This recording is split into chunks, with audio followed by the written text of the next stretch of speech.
Assalamu alaikum everybody.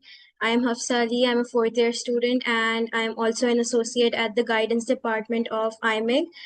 The role of our department is to organize hands-on sessions, and we've previously organized successful sessions on suturing, IV cannulation, examinations, and just last Sunday we also had a session on elective guidance. The topic of our discussion today is USMLE and the match, which is a very important part of the journey of most med students. So let me just give you guys a quick overview on the session and then we'll get started. Also, it's such a proud moment to share that 49 graduates of SMC have matched into programs all over the US from specialties ranging from internal medicine to family medicine. And congratulations to all those who have matched. So let me just give you a quick overview of the journey. Our journey begins with the step 1 exam, which comprises of the basic science subjects such as anatomy, physiology, pathology, and pharmacology. And then you guys move on to the step 2 exam, which is clinical knowledge such as internal medicine, pediatrics, gynecology. And then most students go for electives, and then the ERAS application part starts, and then you apply to programs and then get interviews, and then you finally match. So that's like the basic journey, and obviously there's a lot more to that.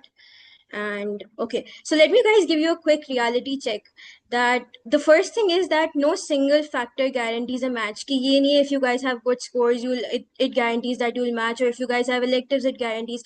Your profile needs to be very all-rounded. It needs to include good scores. Your CV needs to be good. You need to have electives, good LORs. Communication is a key as well. Connections in the US is a good thing. And the second reality check is that competition is increasing each year because the number of participants that apply is increasing a lot. And financial and emotional challenges are part of the journey as it costs a lot financially and emotionally. Okay, so now what we want you guys, how do we want you guys to use this session? I want you to focus on the principles and note what worked. We don't want you guys to copy the exact journey of the participants or the people who have matched. We want you to take out key points from it, points that work from them, and then tailor it into your journey, because everyone has their unique journey, their unique pathway, and we don't want anyone copying the exact pathway. And keep your own goals. If USMLE is not for you, you can consider UK, you can consider Australia, you can consider your local residency as well. Just focus on what is going to work for you. And secondly, we want you guys, lastly, we want you guys to ask specific questions to clear the session further for you guys. So now let's introduce our first speaker for today. That's Dr. Raeed, and was matched into internal medicine at EVS-Old Dominion University. Over to you, Dr. Raeed. Hello, everyone. I'm Dr. Raeed. Just let me set the screen up so I can see. Yeah, okay, perfect. So hello, everyone. I am Dr. Raeed. I'm a graduate of 2023. Just as a background, I did my house job and then I started working on my journey. Just to give you how I went about the basics, I gave my step 1 during my house job. And then I gave my step 2 uh, 6 months after I was done with my house job. And I gave my step 3 while I was doing my clinical observerships back in US last year. And this was my first cycle of applying, and alhamdulillah, I matched. But the thing is that there were certain key things that while you guys are applying, I need you guys to keep those in mind. I'll be very honest, starting on this session, I feel really grateful that our university is taking up initiatives and trying to help you guys, because I think most of the alumni would agree on this part that since it's a lot of factors that go into play, you need to realize where you need to invest your energy in each factor as well. And that is where mentorship comes into play. And that is where sessions like these help you out. So looking forward to the session. Over to you, Afsa. All right, so Dr. Raeed is going to be addressing CV building and match strategy. That's his topic of discussion today. So let's get started with it. Okay, so the thing is, just to give you guys a profile, that once everyone has given their exams, they apply on the ERAS, they get a token. whenever anyone says a token, it basically means that you can now start building on a portal your profile in which you have to submit some of the documents. Namely, two documents are really important. One is MSPE that you're supposed to get made from your uh, medical school. And the other one is the IMSL, that is basically internal medicine evaluation.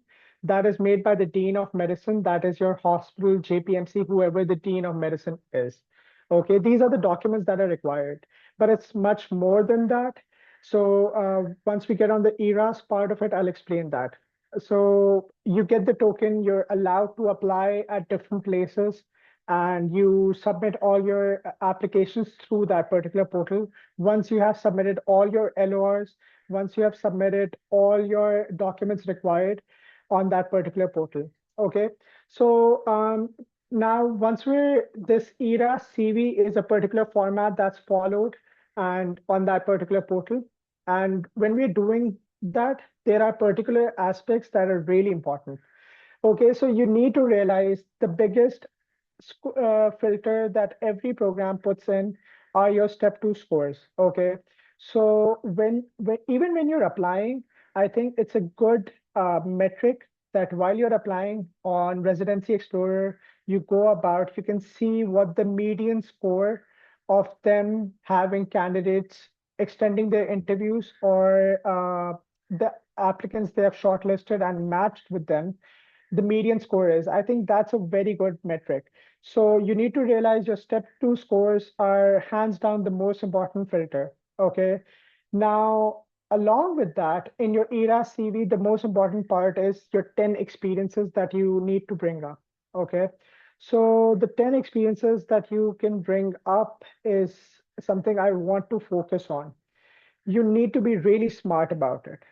In this sense, usually people follow this unsaid rule that I was told about, that you need to bring up at least one volunteering experience, three clinical experiences that you've done, two ECAs. Okay, this brings it about to seven or eight. If you've done anything in research, you can bring that for other two experiences.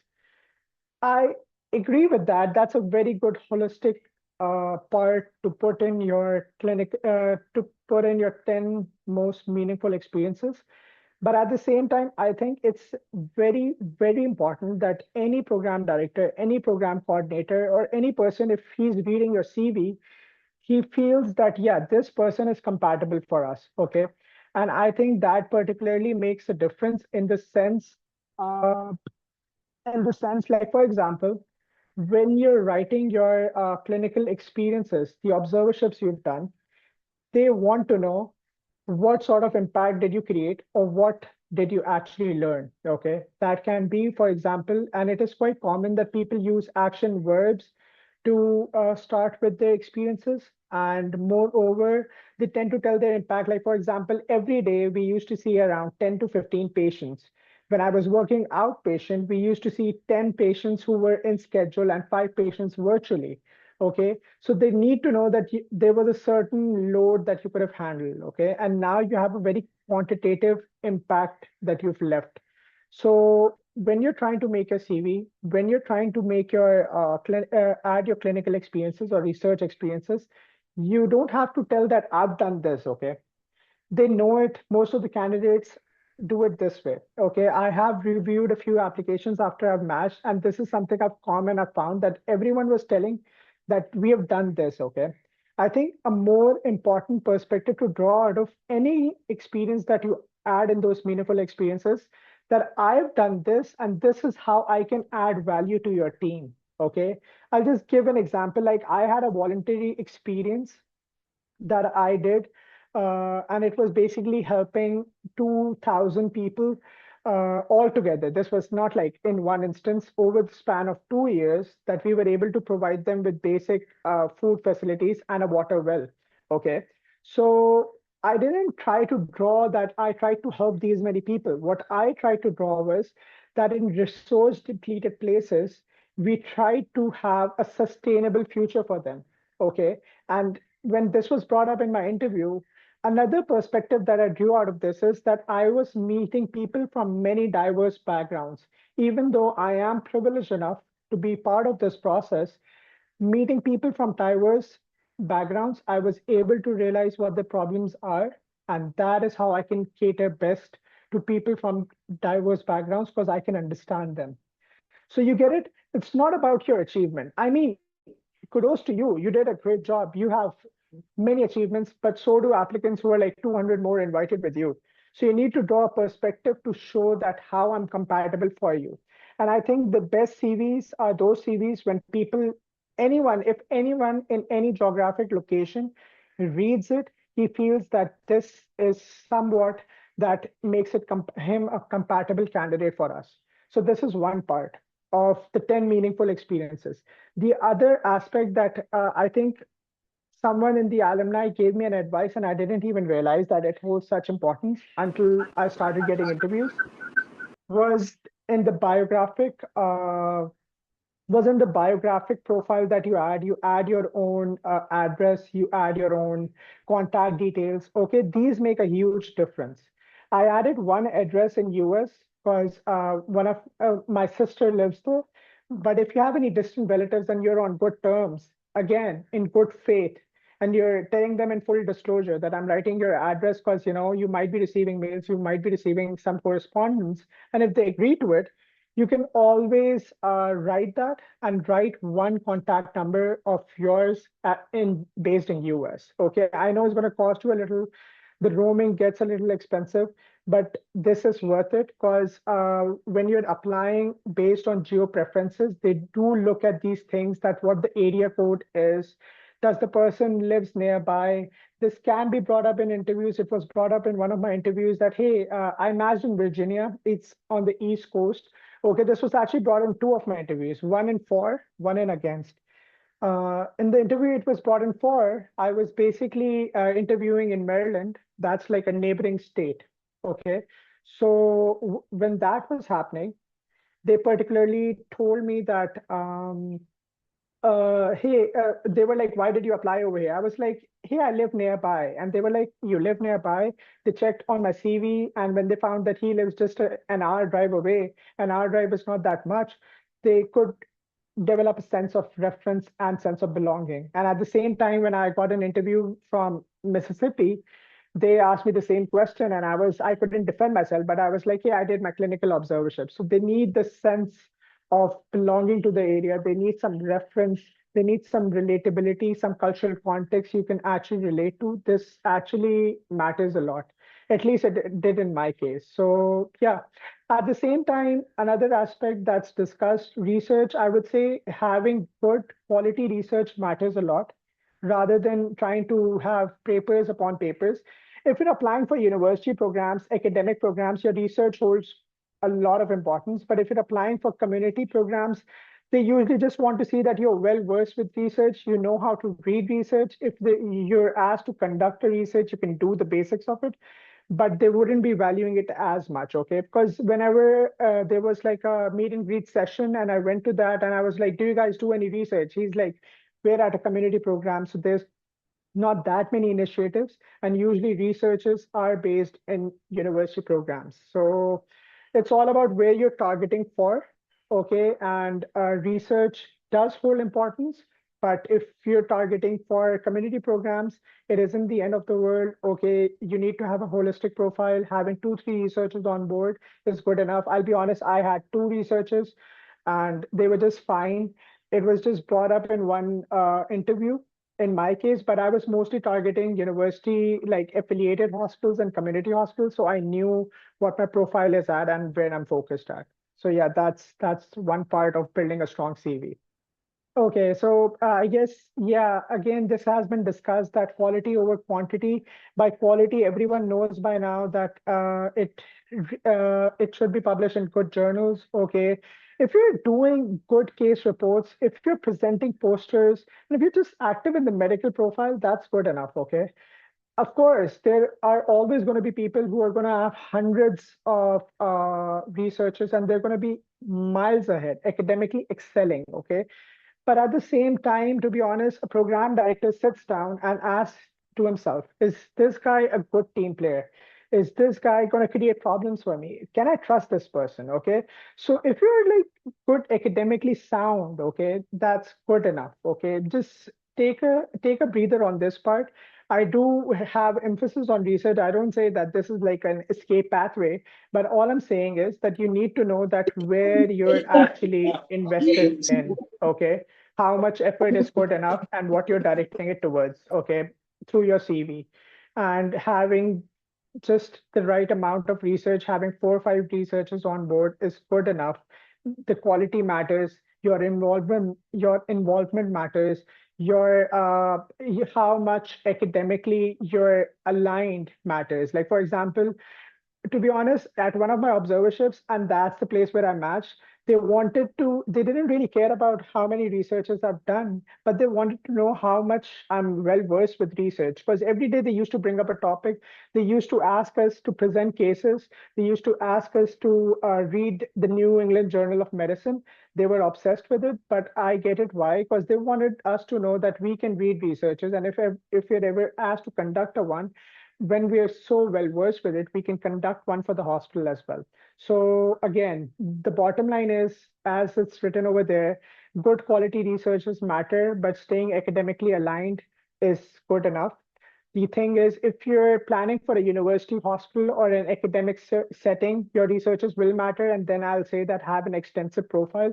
But if you're planning for community hospitals, then it's more important to show how you're compatible with them rather than you trying to build up an extensive profile of research, but that makes your profile just unipolar and there's nothing else to really look out for. So this is very important, okay?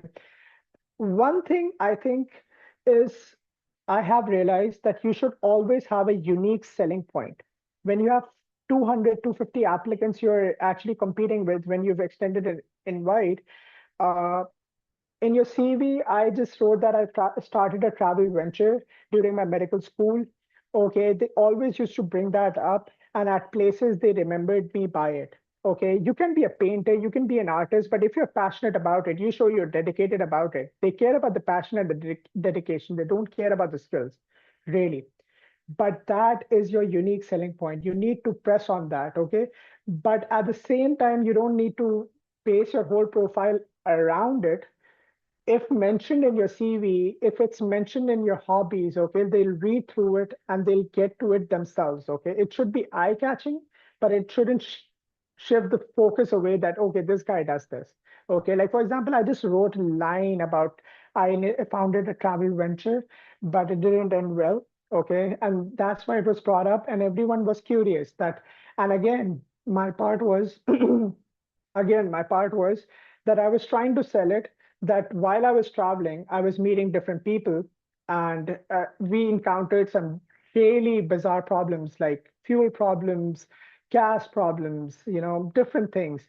And we were trying to come up with makeshift ways just to get through it.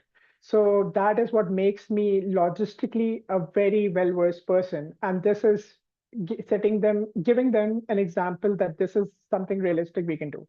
So yeah, this is an important aspect of your CV as well. Yeah, so as said, and we moved on to the next slide, that depth over randomness, I do agree. But what we mean by depth over here is that particularly thinking in the perspective of who is reading it. Okay, your program director, your program coordinator, your faculty is reading it. So when we're talking about depth, we're talking about making it relevant to them. Okay, by randomness, what do we mean? That you can't, I'll be very honest, I read this profile and a person was actually bringing up that they won a gold medal while they were in school, okay? And I mean, it was just a race, it was a relay race, and the person won, okay? I'll be very honest. Ask yourself, you guys are graduates now, you guys are becoming professionals now, you guys are becoming doctors. So, what they care about are that even if you're trying to bring up ECAs, you can bring that, but in a particular context. And by that, I say that when you're trying to bring it up in a context, when you've shared in your hobbies that you like to play, for example, you're an athlete, okay? So in that particular context, it makes sense. But if you're trying to bring up random things, you're just going through your certificates and you're trying to put it all up, it's not going to hold any context, okay? Just to give it as an example, like for example, I did share that I'm a public speaker. Okay, so then I did bring up that I have participated in national level competitions. That's it. Okay. To be honest, they don't know where you're participating. They barely know Karachi. So if you're trying to bring into context some random school, they wouldn't get it. Okay. So whenever you're trying to bring up an achievement, please try to have some context behind it so they can understand it fully. Okay. If you're trying to bring up, if you work for an NGO, please try to give a small brief description what the NGO does. Okay, you can't just be like, oh, okay, let's assume uh, there was this foundation that I work for. It was called Numita Foundation. A friend's mother had found it. But the thing was that I gave a short description that they work for the underprivileged, providing medical care to them. Okay. This is a short description. So that tells them, that gives them the context. And then I can explain my role to them. So please be very careful about it. Okay. When we mean what we mean by avoid stuffing CV, this when you're not trying to be random, when you're not trying to just put things in, you wouldn't be stuffing your CV. You need to decide that, okay, how am I going to set a context to my CV and how am I going to present it? The 10 meaningful experiences part, I've gone through it, try to use action words, try to tell what impact you're leaving and how in everyday resident life those skills can really help, or how a program director can really value that, yeah, this is the guy I'm looking for. For example, I can just quote over the top of my head, use of EMR, working with extensive teams, working in diverse settings. Okay, these are the things that a program director looks for. Okay, conflict resolution. This is what he's trying to get at. Okay, so try to demonstrate that. Okay, just don't try to hand out all your achievements. A lot of people have them, but you need to know how to sell them. So yeah, this is something I absolutely agree with. We can move on to the next part. Okay, so yeah, this is very important. Okay, the basic advice that I will hands down give you, and even I'll be very honest, I wasn't believing into it until I matched. Don't try to game the system, okay? What people try to do is when they've gotten like handful of interviews, they try to rank programs higher, in which they tend to assume that they have a higher chances of matching, in the sense that these programs usually take people with lower step two scores. These programs geographically don't have, these programs are usually places that tend to take IMGs. Don't base it on that. I think the best metric is go through your interview, how it went, discuss it with a third person that this is how my interview went, take the advice. Okay, don't buy into any good email correspondence you get. Of course, most programs, when you send them a good thankful message, most wouldn't reply, and even if they do, don't take it as a positive thing. If a program later asks for documents, don't take that as a positive thing. Even if the APD or the PD is saying that, yeah, you were great, we are planning on ranking you, don't buy into that. Okay. I know a few people who didn't match, who I bear witness that I saw during my observerships, were told by the program directors that, yeah, we're planning on matching him, but ranking him, but they didn't.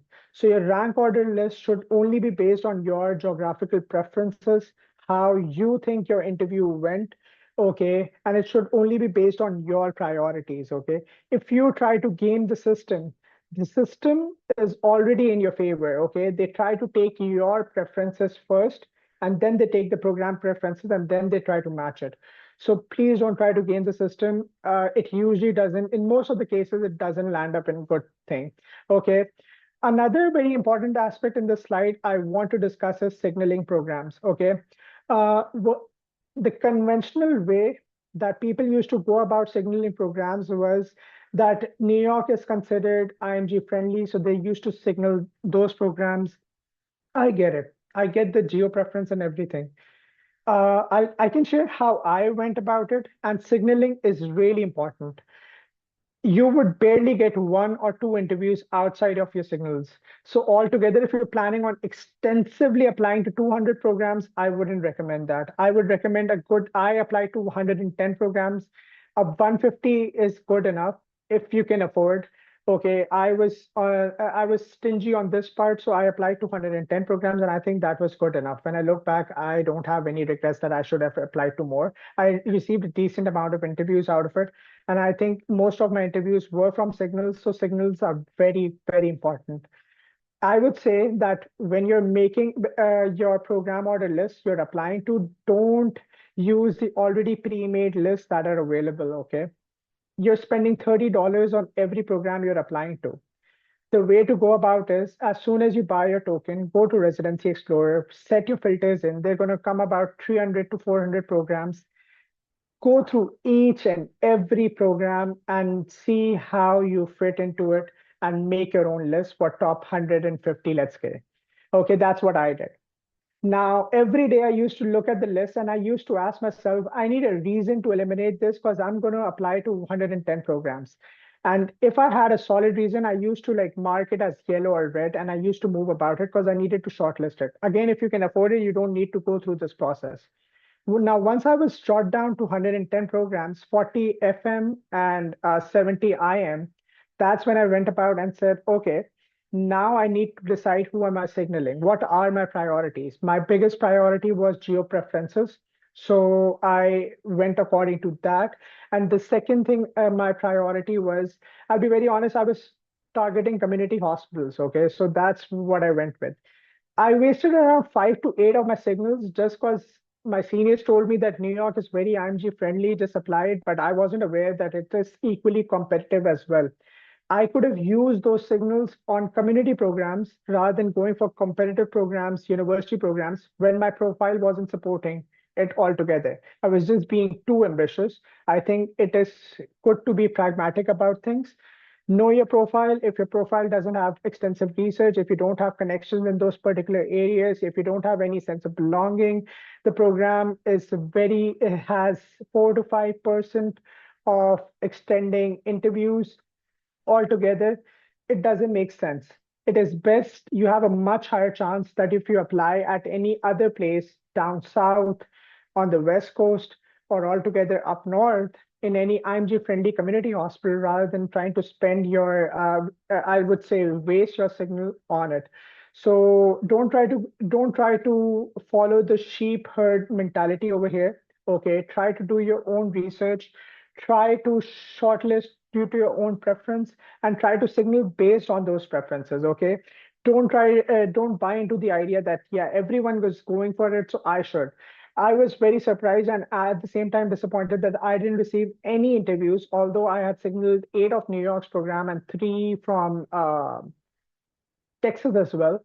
And I didn't receive any interviews. To be honest, now when I look back at it, my profile wasn't very much oriented to it. My research didn't support it, and I didn't have connections. Okay. In this sense, when I say connections, people to vouch for you, people who trust you, and people, who are in the program.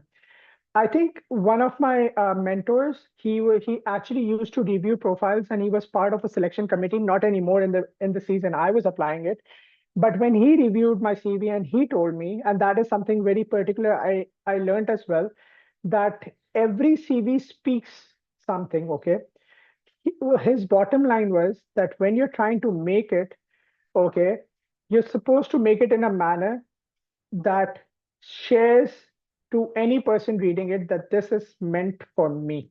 Okay. So that is what I'm trying to get at.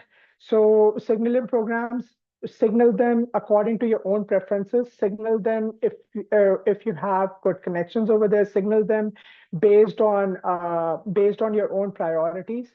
Okay, and based on your profile. Okay, don't signal them on herd mentality. Another important thing that people try to say is that if you have connections, don't waste your signal on that and signal another program and use your connection. Uh, this doesn't work always. In fact, most of the time it doesn't work. I'll tell you why. Because when your connection or network goes to vouch for you, they're like, this guy didn't even signal us. Okay, is he even serious? So don't try to game the system. Be as honest you can, and just try to be as best of a candidate you can. Things are pretty fair, and that's how it works about. The bottom line out of all of this is that try to be a good candidate, a little different. And one thing is important is for networking. Try to reach out to doctors, even though I've matched and I don't need to, reach out to doctors anymore. You wouldn't believe it that I'm still working with doctors just to show that I wasn't there to for them just to get an LOR or just for the match process. I'm still working with them to show that this is much more and beyond. We share a common goal and value, and that is how it will turn in my favor later on if I ever want them to vouch for me. So your connections are not limited to the observerships you do. Your connections are based on you offer you as an holistic candidate altogether. So yeah, that's pretty much about it from my side. Okay, so there's some questions in the chat box if you could please answer them. Okay, does GPA matter while applying for the match? To be honest, your GPA doesn't matter, but when you're applying in your MSP, it usually shares the number of honors you've gotten. They matter. If during your internship you've gotten any award like S26 awards for the best internee award, that matters. Okay, so these things matter, but your GPA really doesn't. They just want to see that he's a good candidate. If a person has an average GPA, that's fine. But if you're a gold medalist, if you have honors in something, that is always a plus. Okay, the documents I said in the start that are required are MSPE and IMSL. Okay, MSP is made by Sadiq Bhai in JSMU, the student section. Okay, he'll make that for you. And IMSL is made by Dean of Medicine, Dr. Mannan, in nephrology. Back in our time used to be, but I recently heard that that has changed, so you need to be updated on that part. Okay, if someone can't do USC, how else can they enhance the profile and chances for matching? Research, do it remote, and do tele-rotations. To be honest, that's your best bet. Look, you're always going to have disadvantage. You still need to pull up into the competition and be like, yeah, I'm ready to face this. So doing tele-rotations is a good thing. Another good job that's been around, and I planned on that if I didn't get a visa, was that there's a physician assistant, remote physician assistant jobs being offered by many organizations over here, software houses over here. You can work in those. How would that help you when you're working with a remote physician assistant, and once the physician trusts you, he can extend an LOR and you're getting paid for it as well. And to be honest, it's a pretty hefty pay. That's like around 150K. So that's good money, at least in Pakistan. Not a lot of people know about it, so you can always go around and explore on that part. What's the right way to approach an alumni? That's a very excellent question. Because to be honest, I personally feel that people tend to reach out, and I think Dr. Ataullah will agree with the sense of privilege that we owe them this. Okay, it's not the right way. The right way to approach anyone is try to develop the context that, hey, I've read up about this, and I saw your research about this. Okay, I see you work with this particular organization. They share this goal. Okay, you try to bring up a different conversation. You try to develop the context around it, introduce yourself in the start, and then you can bring up that, hey, okay, can you help me with this? To be honest, I wasn't even aware of the etiquette, but as time went on, I'll be very honest, I learned around it, but always try to have some context the person you're reaching out to. Even if your relatives have referred you to the person, don't try to reach with a sense of privilege that, yeah, oh, my aunt just told me about you and I'm reaching out to you. No, read up about the person, the hospital they're working in, the capacity they're working in, any particular interest they hold, and then try to reach them. And in the last, you can subtly mention that I was able to get the contact from my aunt, but I wanted to reach out on my own. I'm usually an anxious personality. Try to come from a place of humbleness rather than trying to come from a place of privilege. I think that is what's an intrinsic problem in most of us, that we try to come from a space of privilege, and that does not set the tone right. I'll be a little rude about that too, because apparently some people have reached out in a very, I'm not saying this particular, they reached out in particularly perfect manner, but some people just, tried to reach out. They were like, what were your scores? How many interviews did you get? no introduction of themselves, no trying to develop that, hey, you're a graduate of JSMU, something like that, to develop a context around. So I think that's not good. Hey, if there are no relatives, I wouldn't say that that is the end of the road. I'll be very honest, you might have some friends. If your mentor has started trusting you enough while you're doing an observership, they do offer their own places, they do offer their own food, they're very kind and humble. So that it does help out. And when you're on this journey, you will meet some random people who will be going out of their way to help you out too. So that is a lot of important. So, like in summary, in university, what do you do? How many programs and organizations you joined? Okay, so I'll be very honest. During my university, I wasn't part of the university groups, and except the public speaking that I was part for the in part for the initial 3 years.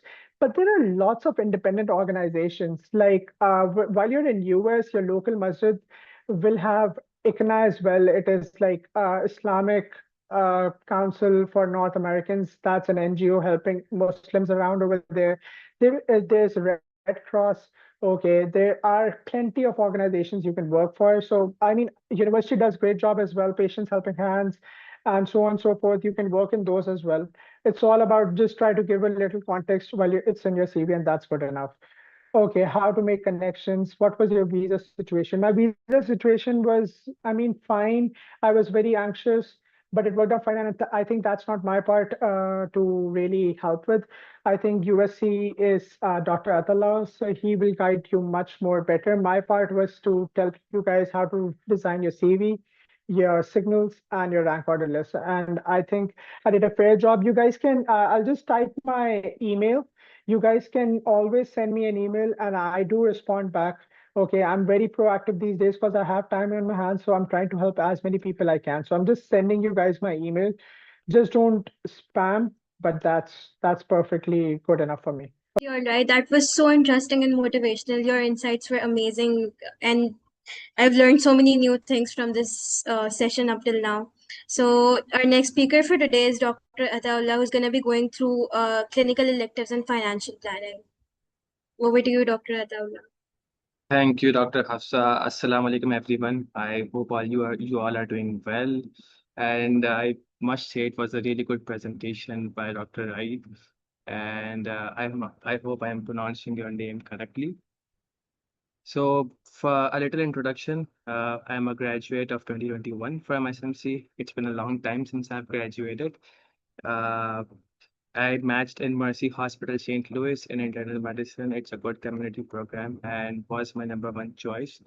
Uh, I would like to share that I matched last year, and due to unfortunate visa issues, my residency was deferred. So it is a concern, but I am the example that it's better late than never. So the issues got sorted out, and I will be starting my residency this year, inshallah ta'ala.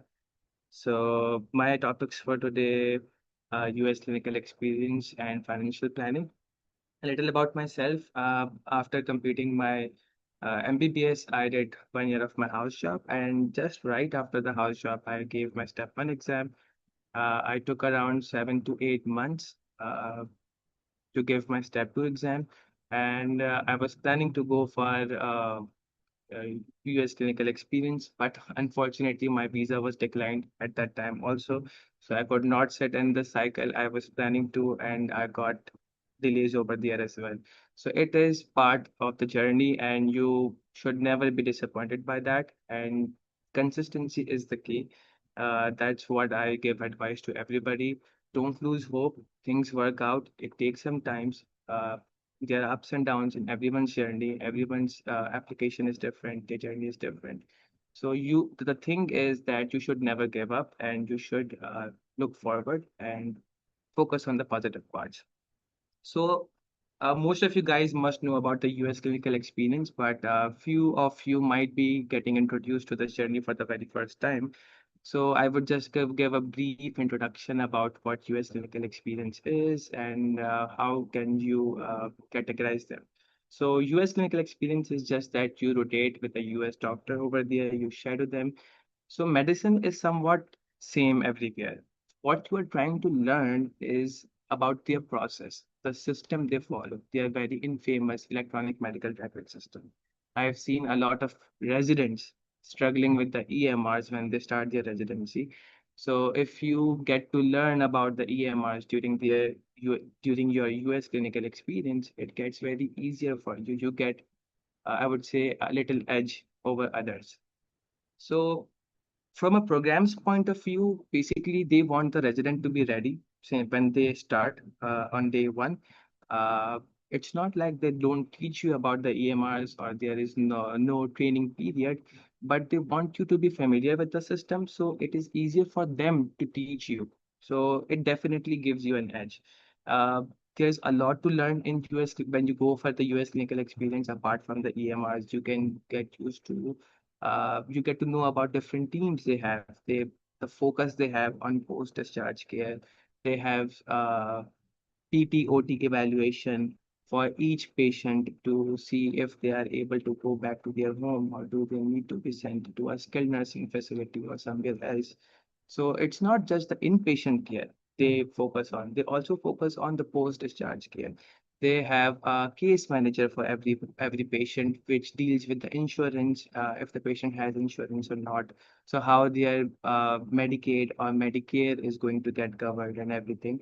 So you have to get used to, you have to understand these systems because we don't see such systems in Pakistan.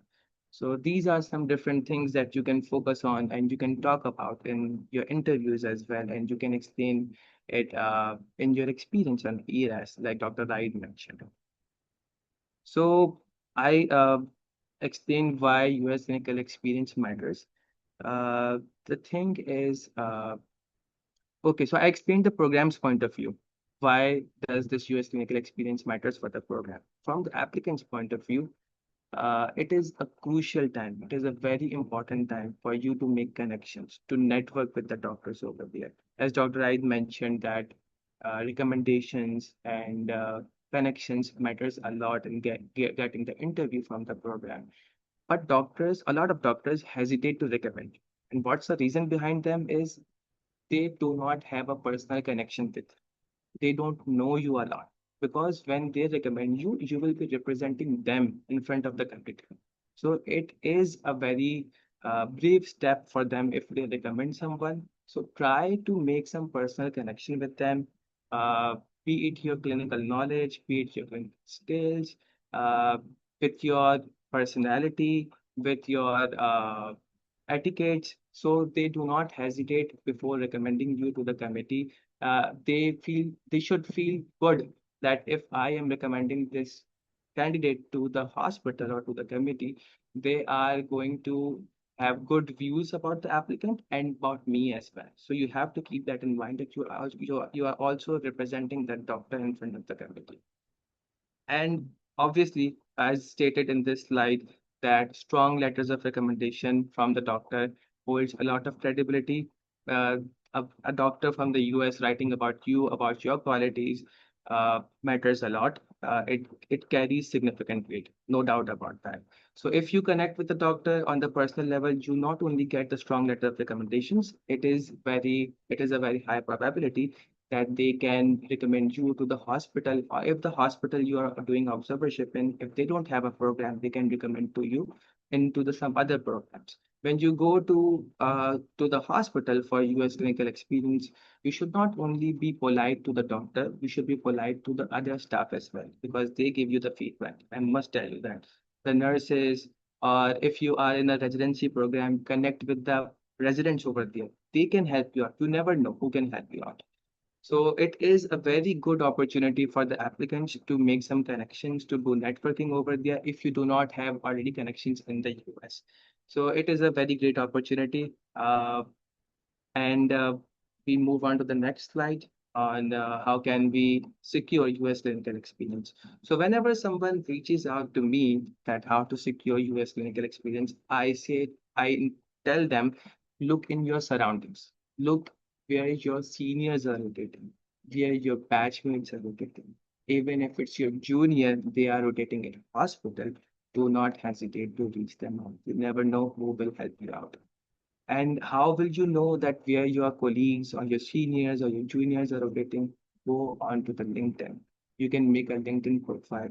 They all post their academic or their observership opportunities where they are rotating in the LinkedIn section.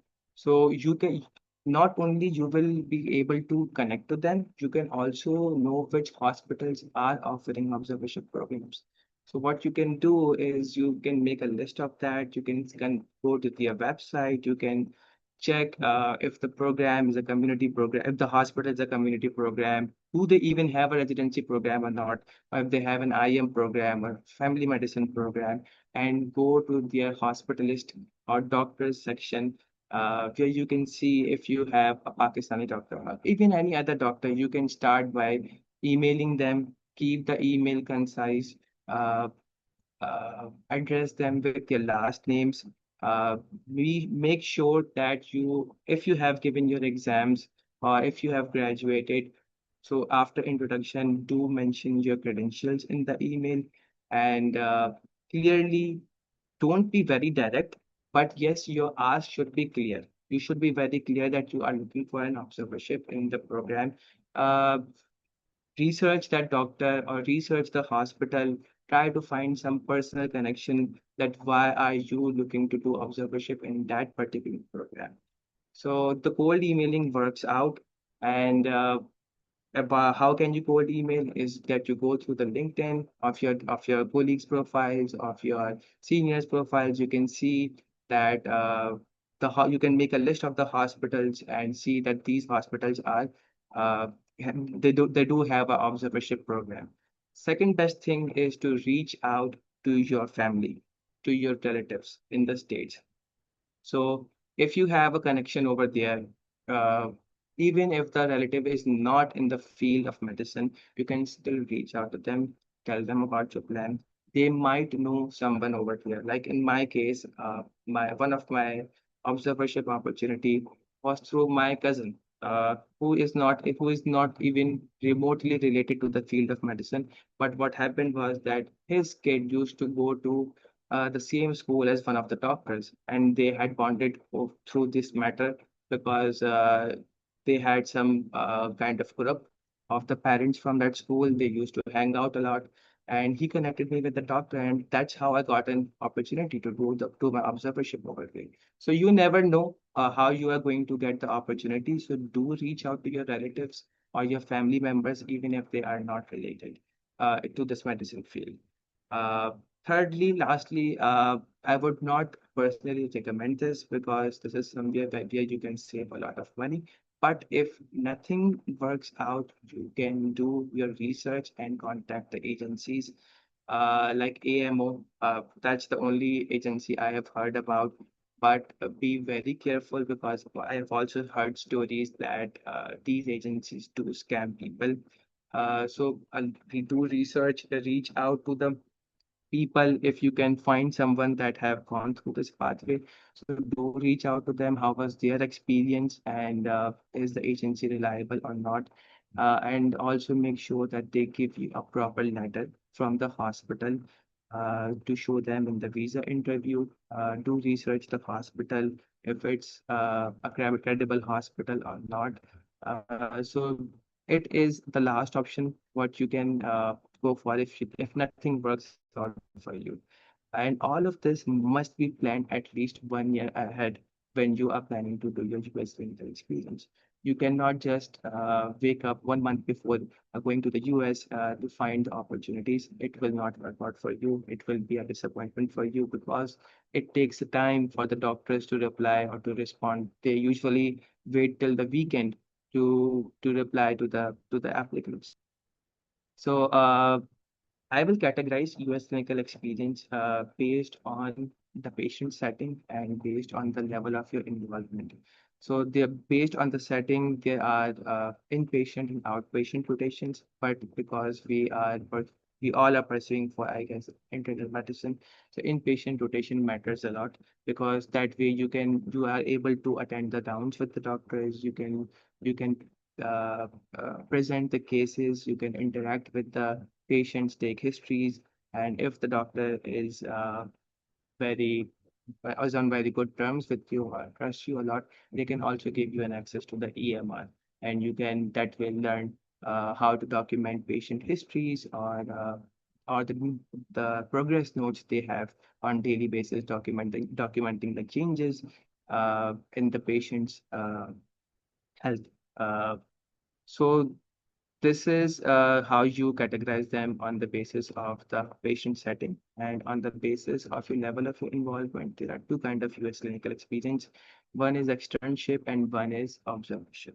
So in observership, as the name suggests, you just get to shadow the doctor, you just get to observe the doctor, but it is also a very good learning opportunity. If you get one, do go for it. But in externship, your level of involvement is more. You can interact with the patient, you can take histories, you can go to the emergency rooms, you will have a proper card to go to the emergency room or the patient's room. So be very so you if you get an opportunity, you should take benefit of that, and you should interact with as many patients as you can, because sometimes patients also give you a very good feedback about you to the doctor, which helps you build trust with them. So I will definitely put externships, inpatient externships over outpatient or observerships, because that way you can talk a lot more about in the interview. You can definitely tell about the EMR, the learning, the case presentation, as Dr. Wright mentioned in your ERAS application. But observership is also a very good opportunity because you definitely can learn something from observing about the system, about the EMR, about the post-discharge, like the rounds they have, the meetings they have about the patient. So there are a lot of things to learn even during an observation. I had two externships and I had one outpatient rotation in endocrinology. So it was also a very good experience. So the key pointers for reaching out to the alumni or to the doctors is okay, I have a question. Hi, Dr. Ataullah. Can you please tell what duration of an observership is considered optimal? At least 4 weeks. At least 4 weeks that I would suggest. Because I've seen people doing 1 week or 2 week or 2 weeks observerships, but I don't think there's a lot that you can learn from it. Definitely, if when you go to a new place, you take some time to adjust yourself. So if you think from a program director's point of view, you will also feel that in 2 weeks period of time, how much that applicant would have learned. So at least give 4 weeks. Uh, uh, it can you can in some hospitals you can rotate with two different hospitalists uh, in 4 weeks because the hospitalists have 1 week on and 1 week off. So in 4 weeks you will just be able to get the patient interaction 2 weeks. But if you somehow manage to get an observership with the hospitalist, and the hospitalist will connect you with another hospitalist who is coming for the second week, that so you can basically go for whole 4 weeks when you go for the observership. So that would be a great learning opportunity for. I hope it answers your question. I will give you a little some pointers about reaching out to someone for the US clinical experience opportunity. Is that the body of the email should be very concise, should give an introduction first about you. And if you have some connection through which you reached out to the doctor, make sure that you give the reference of it. Be very concise and be very clear about the opportunity you want to avail from the doctor, and address them with your last name, and be considerate of their time because they are not available all the time. So you should give them some time to respond back. And one thing which really helped me out in this process was a Chrome extension called Mails, which is basically a mail tracker. So it basically gives you insight if the doctor has read your email or not, and it helps a lot. So if you see the doctor has opened your email, you should give them some time. You should give a week before you follow up with the doctor. Give a gentle reminder. Don't be rude. You can always check your tone with the chat GPT. AI saves a lot of time and AI saves a lot of embarrassment as well. So please, for do check the tone with the ChatGPT or any other AI software that you use, and do use this Chrome extension. You can go through the hospital's website. If you cannot, the last point about do you want me to tell about the mail suite, the Chrome extension? Yeah, so there is a Chrome extension named Mail Suite. I will type it in the chat box. You guys can search it. So you can link this extension with your email, and it gives you an insight if the doctor has read your email or not. It gives you double ticks, and the blue red ticks like the WhatsApp, and it gets easier for you if the email has even reached the doctor or not. And you can wait for a week before you follow up with the doctor again with a gentle reminder. Okay, I have a question about from Harsha. Does having a previous US visa helps when applying for electives, and does it reduce the chances of visa rejection? Uh, it matters. It varies from case to case, but in some cases, I have seen that for visa renewal, you do not have to go for the interview. If you have had US visa in the last 5 years, it can get renewed anyway. But yes, it definitely, if you have a good background check before and you have had US visa before, it gets easier for you to have to get the electives, and you don't have a greater chance of visa rejection. So it does definitely help. Okay, so I was telling about some pointers. Okay. So that's how you can go about the US clinical experience by contacting your seniors, alumni, going through the hospital's website, going through the LinkedIn. Cold emailing works out, and definitely in the last, if you want, you can contact the agencies. They do give out, they do have contracts with a lot of hospitals I've seen, and but it's paid. It's heavily paid. It's around $1,500 to $2,000 at least. So if you are someone who can afford and see that after doing your research, and you see that the agency is providing a good observership opportunity, you should definitely go for it. Because I have seen people doing observerships by agencies. Okay, yes, I've seen people going for observership between house job. If you are getting an opportunity, you can definitely you can talk to the ward you're rotating in and ask them for some time, explain them your situation, and yes, you can go for it. Is there any specific documentation required? Are you talking about the visa issue especially? If you are that, yes, then yes, you should have an offer letter from your hospital, and definitely a NOC from the ward to show it to the visa officer if they ask. I hope it answers your question. Okay, so moving on to the most scariest part of the journey, which is financial planning. Uh, if I advise everyone to not to look at the whole picture at once, because it can definitely get scarier. For if you are not coming from a very wealthy background, you should have the knowledge about all the costs. You should know about it, but always take it step by step, and things work out for you. Uh, Everybody has some skills. Like I used to teach tuitions to bear the cost of initial exams and registration fees. I have seen people doing good in research. They used to do research analysis, do the writing part, and get paid for it. So if you have some kind of skill that you can use to bear the expenses initially, then I think you should put them to use. So starting from very first that thing that you have to bear the cost is the UWorld. For the step one, for step two, step three, the main preparation Q bank is UWorld. If you want, you can always access other Q banks like MBOS or any other. There are a lot of Q banks nowadays. You can always access them. So from this, if you can move on to the next slide, Dr. Hafsa, so I can see the UWorld cost and start with that. So yes, so step one, UWorld, which includes QBank plus assessments for the whole year, costs around $579. Same for step two, UWorld, and for step three, I think 6 months of UWorld is enough. So it costs around $499. There is an additional part to step 3, which is CCS, when you will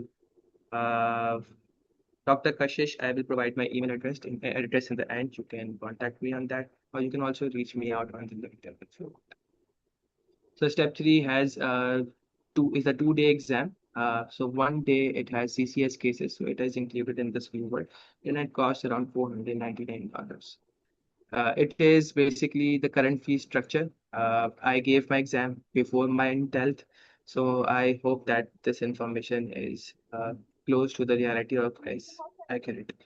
No So you problem. have to first pay the Mind Health fee, which is to create your account on the Mind Health. At our time, it used to be ECFMG OSS, and it did not have any fees to register yourself. But we did have fees to, sorry, I'm sorry, yes, we did have some fees to get ECFMG registration. That's correct. But yes, like it is mentioned here, it was $160, but in Mind Health fee, it has come to $560. But the good thing is they have reduced the prices of the exam. For USMLE Step 1, we had to pay around $1,050. Now it has come down to $695. You all can see the fee structure over here and see the total cost that it is almost exactly the same. It's just that the organization has changed to make it easier for them to handle the IMGs. Okay, what does pathways mean here? So Dr. Parina, Dr. Maheshwari, after you are done with the step 1, step 2, and there's another exam, OET, Occupational English Test, which we I think have missed. The fee for it is for around $500 to $600. So you have to see that you are eligible to get the ECFMG certification, and there are a few pathways for it. Pathway 1, pathway 2, pathway 3. So it's nothing special. The pathway just gives you some pointers or some have eligibility criteria, like you have cleared your step 1, like you have cleared your step 2, and your occupational English test, which is OET. So you can just give them $925 for no reason at all, because you have taken their exam and you are again paying them to register or basically certify that you have completed this exam. So it does not make sense to me, but unfortunately we have to pay this fees. Uh, so yes, that's about the USMLE pathway, ECFMB certification, it is also called. Uh, After that, can you please move to the next one? So yes, for flights, for return flights, if you plan it ahead, you can save a lot of money on it if you have your US clinical experience sorted out at least 6 months before. So you can plan it and you can book a flight, and it can definitely you can save a few bucks over here. So your flight should cost you around between $1,000 to $1,500, uh, and that's the amount you have to keep in your mind. But you can definitely save your money over here. For internal travel, there are few options that you can choose to traveling when you are flying from or traveling from state to state. So there is a cheaper airline called Southwest for domestic air travel. It gives you an option to carry your 23 kgs bags, because no other domestic flight allows you that. They charge you extra additional fees for that. So it is the only airline which I came across and helped me a lot, because as an international traveler, we have to carry our bags state to state. We cannot just keep our bags in one state and then travel to another. So keep from their point of view, when their own people are traveling, obviously they are not carrying 23 kgs bag from state to state, because they are going for the travel purpose only. But for us, Southwest is a very good option. If not available for the time you are going, or you are going somewhere close, you can always choose on-ground options like Amtrak and Greyhound. Greyhound is a bus service and Amtrak is a train service. And I have traveled through Amtrak and Southwest, and I have heard good reviews about Greyhound. So these are some cheaper options which you can avail during traveling if you're going for an interview or going from observership from state to state. And these are definitely wonderful options. As I mentioned, that observership can be free if you connect with someone, if you can connect with your seniors, or if some doctor responds to you, then it can definitely be free. But if you go to an agency, it can cost you around $1,500 to $2,000. Accommodation, if you are paying to an agency or paying to a hospital directly, sometimes they also include your accommodation in those $2,000. So in that situation, you will not have to add the $1,000 upon $2,000. It will be included. But if not, you will have to look for a place. And here you can also save some money. I like to give an example of my friend. uh, he did a tremendous job. He went to Oklahoma for an observership, but did not have any relative over there. And the accommodation was costing a lot. So what he did, he belonged to Shia community. He called the nearest Imam Barga and explained them their situation, his situation, and they connected him with someone and stayed there for free. So you have to be very smart about it. If you can connect with someone, definitely go for the cheaper option. Uh, the money you save here will help you in the future. So, but if you are not able to find it, you can always request for an accommodation place on Apna group, which we have on Facebook. People do connect with each other. You can stay with someone in the sharing and split the fees, split the cost of that apartment. And you can also save money over here. Food, uh, food is somewhere around 200 to $250 at max for the whole month, and it is included in the $1,000 because I am uh, adjusting it for $500 to $700 for accommodation. So then step three fees is around $955. ERAS token that Dr. Wright was talking about is around $165. Okay, now comes the main part. The main chunk of this financial journey is match fees. So as Dr. Wright mentioned, everyone has their own way of thinking. So in my case, I did apply extensively because I did not want to repeat this journey. I thought it in a way that if I put in extra bucks over here, I will be saving eventually if I do not have to apply again. But Dr. Wright's explanation and the logic behind it was also very good. So it depends upon your case to case and upon your thinking to everyone has a different thinking or a way to go about it. So I applied to around 195 programs, and it costed me roughly around $5,500. So do research the programs. It is very important because you are spending around $30 per program. So definitely do research the program, and if your profile matches that program, so definitely go for it. I could not find reasons to exclude my application because I was someone that wanted to grab any opportunity that I have.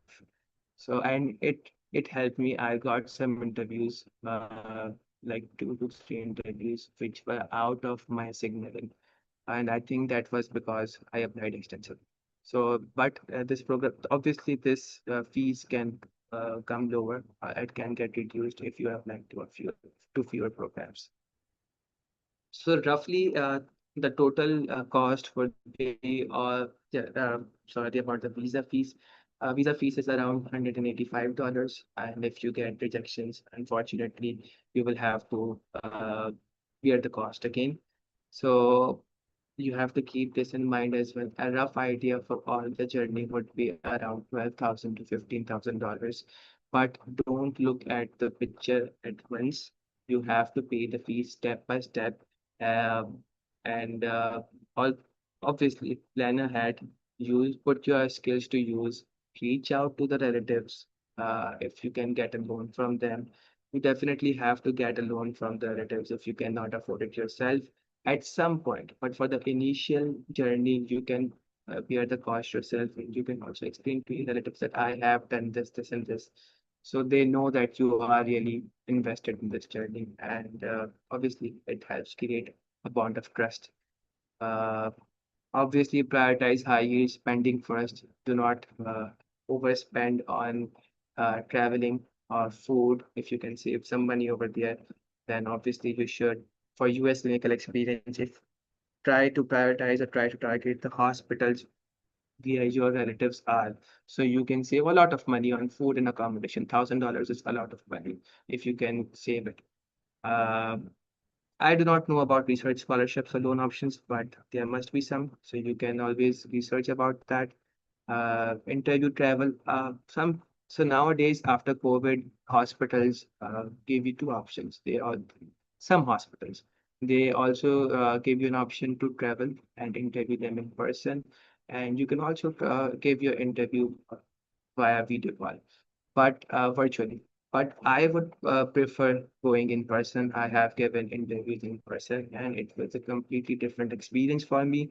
And I think it is a better opportunity for the applicant to give a better impression of themselves.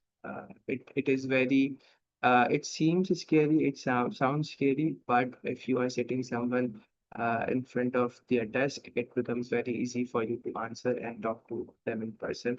Uh, Obviously, when you go for in-person interviews, you get the opportunity to spend a day in the hospital as a resident. They do get you to attend the rounds, the meetings, and everything. So you can also see the hospital in person, and you can imagine yourself for the next 3 years over there, and it can get easier for you to rank them later on.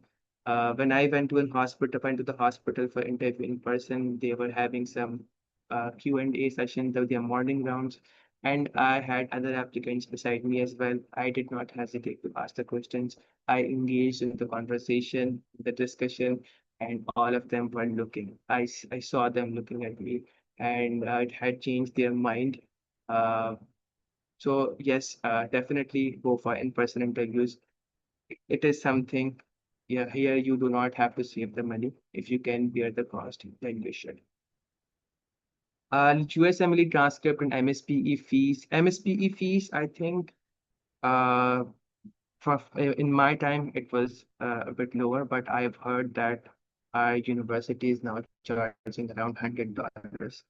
It has been a talk of town, but unfortunately, that is something that we have to get. But fortunately, I was saved here.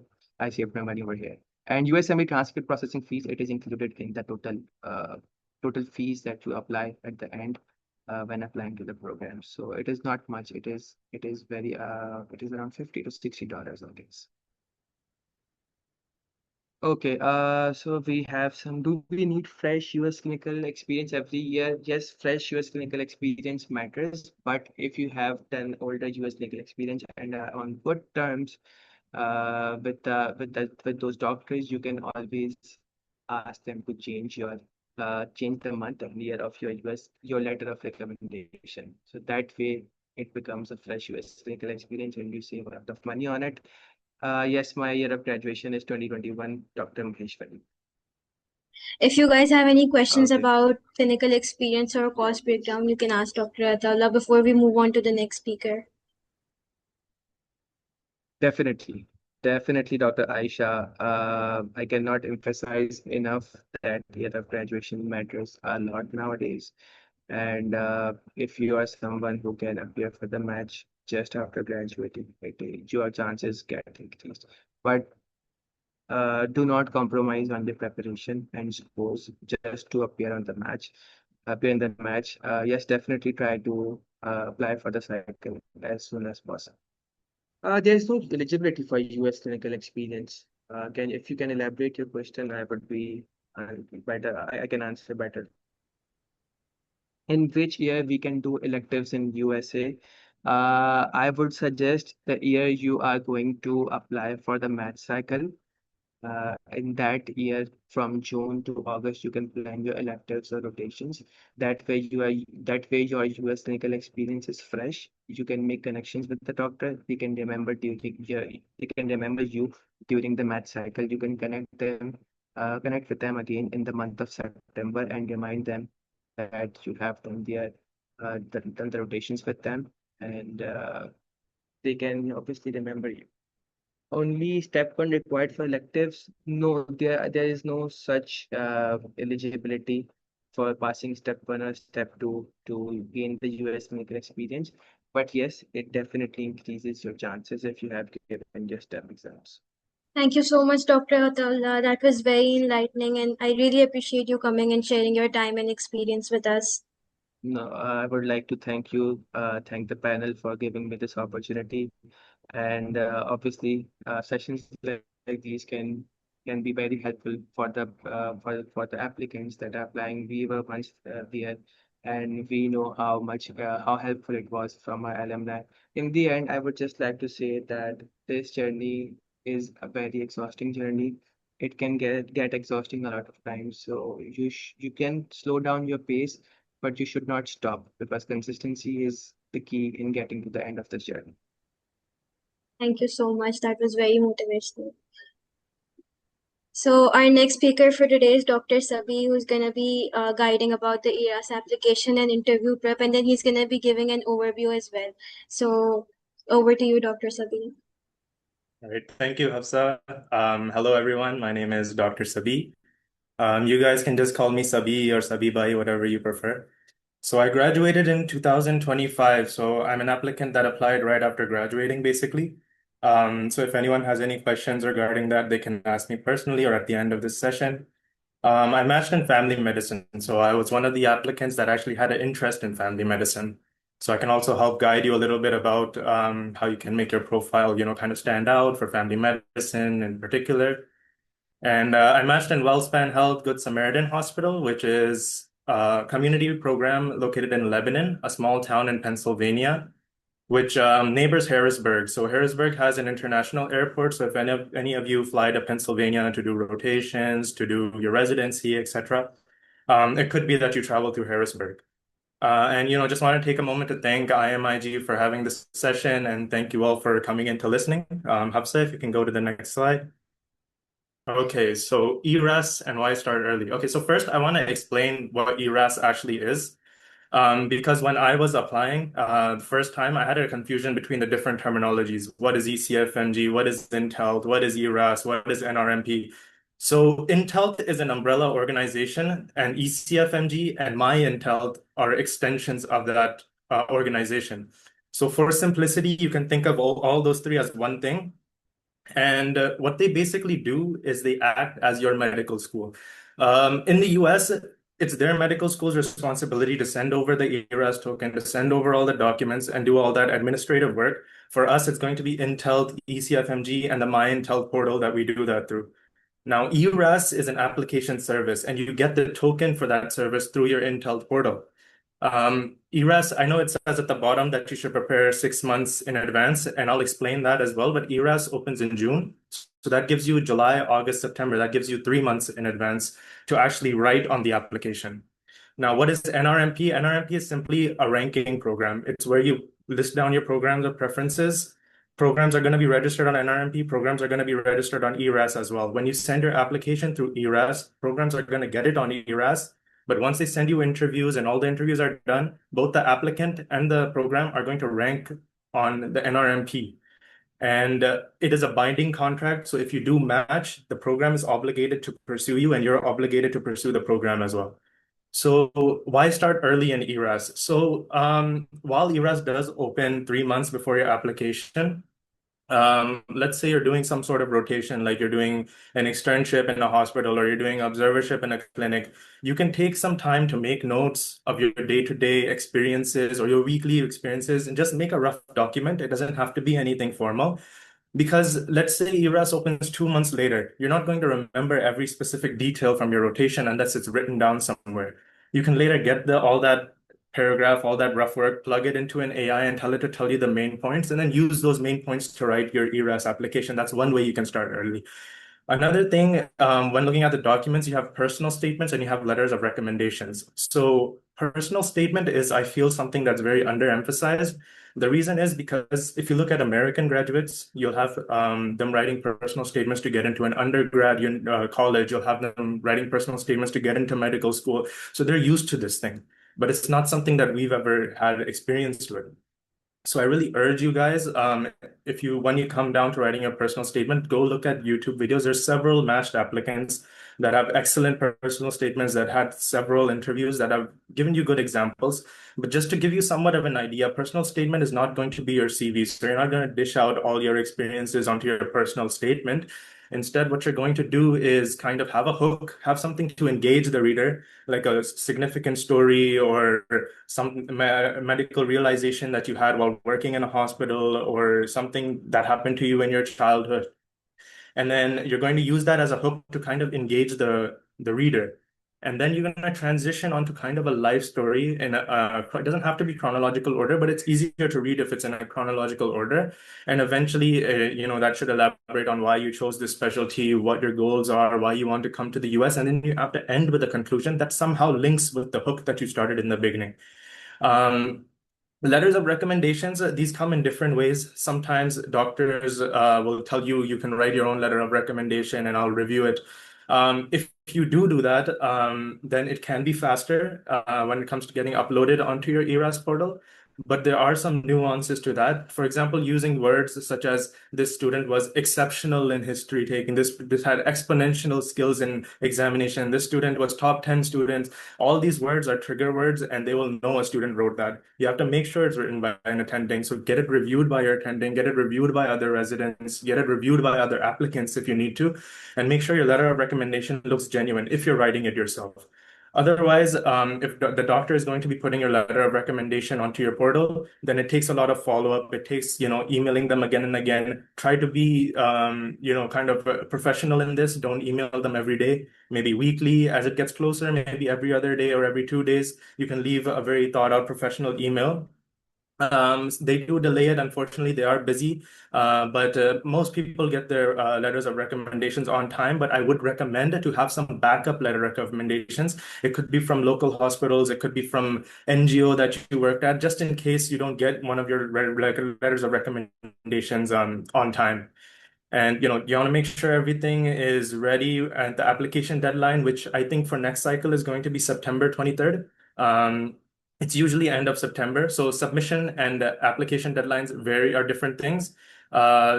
Technically, you can apply even in October, November, December, but submissions start in the beginning of September and your application starts getting reviewed at the end of September. So that end of September point is when you want to make sure you have applied. Ideally, apply 1 or 2 days before that because you never know, there could be some technical issues, the site could get overloaded and you're not able to submit in time. The reason is because, look, every program has even up to 1,000 to 2,000 applicants applying, and they only take 100 to 200 people to interview. It's very possible that by the time you apply, if you're applying late, that they already have a shortlisted candidate list and you don't make that list. Or if you apply later, maybe some other better applicant applies and they end up choosing them when they apply their filters as well, right? So, and that's why there's kind of a timely emphasis on all of this. And I'll elaborate more on ERAS in the next slide. So Hafsa, if you can just please skip over. All right, so ERAS CV and its key components. Okay, so I'm just going to talk about the ERAS CV first. So the ERAS CV has 3 to 4 portions, and the way it works is first is going to be your biographic information. So this will include, your name, your address, your email address, your contact information. It includes geographic preferences and your preferences of working in rural, urban, or suburban areas as well. So for geographic preferences, if you have a particular geographic preference, like you have family nearby in the mid-Atlantic, for example, so that's where New York, New Jersey, Pennsylvania, those states come in, or if you have, an interest working in a particular geographic region, then that's all well and good. But a lot of us don't, right? A lot of us just apply broadly and want to get in a program anywhere, right? So the way to tackle that is eventually you'll make a program list and it'll have the different states in it. What you're going to do is you're going to copy that program list and plug in on the ChatGPT and tell it to, quantitatively tell you which geographical regions has the most programs. And if you have no idea which geographical region you want to select, then just choose the top 3, because geographical region does matter. At the end of the day, some programs do look at, where the candidate actually wants to work. And they will ask for 1 or 2 explanations, lines of explanation. You can write, you have family, you can write, you rotated there, or there's a lot of diversity there. You can even write, there's a lot of programs there that are very open to diverse medical candidates. When it comes to rural, urban, suburban, I don't think having no preference will affect much. I personally put no preference. The reason I stated was, I work in an urban area, but a lot of people coming to JPMC come from rural areas. So, we were exposed to urban, rural populations, and we don't mind working in between in suburban either. After that, there's a section for your educational history. So we don't have undergraduate, so we're going to put none.